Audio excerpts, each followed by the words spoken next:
Trump's crypto empire under fire, new bill divides Congress. A major political battle is brewing in Washington as Senate Republicans propose a new plan to tackle former President Donald Trump's massive income surge, especially from his crypto ventures. But Democrats are far from convinced it goes far enough. At the heart of this controversy is the Clarity Act, a landmark piece of cryptocurrency legislation. If passed, its supporters say it would finally bring the booming world of digital currencies under federal financial regulations. Deep within this extensive bill are crucial ethics provisions, specifically targeting not just a sitting president and vice president, but also their spouses. While the White House has reportedly approved these measures, and the bill's creators insist they apply to all lawmakers, the debate is heating up. For Senate Democrats, however, these provisions are simply not enough. Senator Elizabeth Warren of Massachusetts voiced her strong disapproval,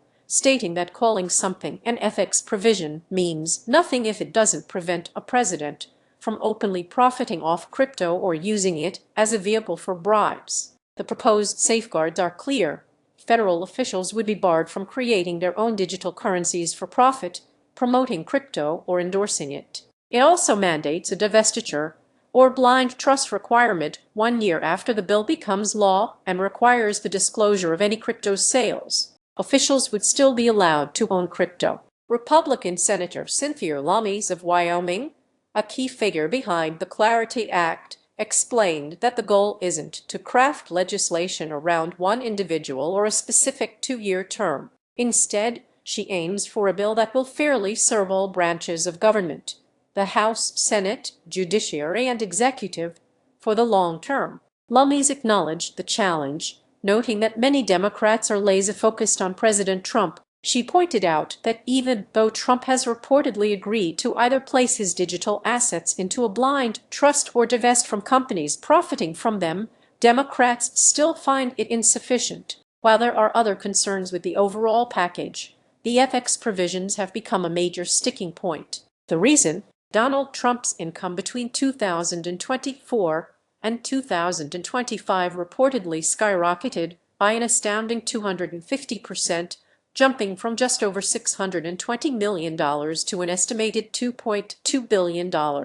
A significant portion of this immense increase is linked to his various crypto holdings and ventures, which are managed by his sons, Don Jr. and Eric. Reports indicate that Trump's income soared by $1.4 billion during his first year back in office, boosted by earnings from the Trump memecoin, World Liberty financial token sales, and stablecoin holdco, among other sources. Ohio Republican Senator Bernie Morneau, who collaborated with Senator Lummis and the White House on these ethics provisions, specified that the bill targets the issuance, promotion, and sponsorship of crypto. Morneau controversially added that this sets a very different standard than Nancy Pelosi was held to. When pressed about Democratic objections, Morneau's response was sharp, suggesting Democrats simply offer an amendment if they want changes, rather than critiquing the core bill. He emphasized that the current ethics piece is a tiny bit of the overall bill,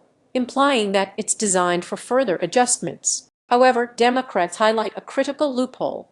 The ethics provisions don't explicitly target Trump's sons. This means the Trump family's crypto empire, which has reaped significant benefits from his name and time in office, could remain largely unregulated. Adding to their concerns, Democrats point out that the bill places sole enforcement power with Acting Attorney General Todd Blanche, a known ally of Trump. Furthermore, these provisions are set to expire on January 20, 2029, conveniently, the date Trump would leave office. New Jersey Democrat Senator Cory Booker confirmed he still has a lot of ethics concerns and believes there's still work to do. Booker bluntly called the current draft partisan, stating it's not going anywhere. He insists that the only way forward is through bipartisan cooperation and good faith negotiations between both sides of the aisle. These strong objections are currently stalling the bill's progress in the Senate. With a month-long break approaching in August and a rapidly closing window to pass legislation this year, the future of the Clarity Act remains uncertain. Even Senate Majority Leader John Thune, a Republican from South Dakota, who had hoped to bring the Clarity Act to the floor very soon, now admits that might not be possible. He confessed, "I don't think we'll be able to get it done," although he still wishes to at least get clarity started.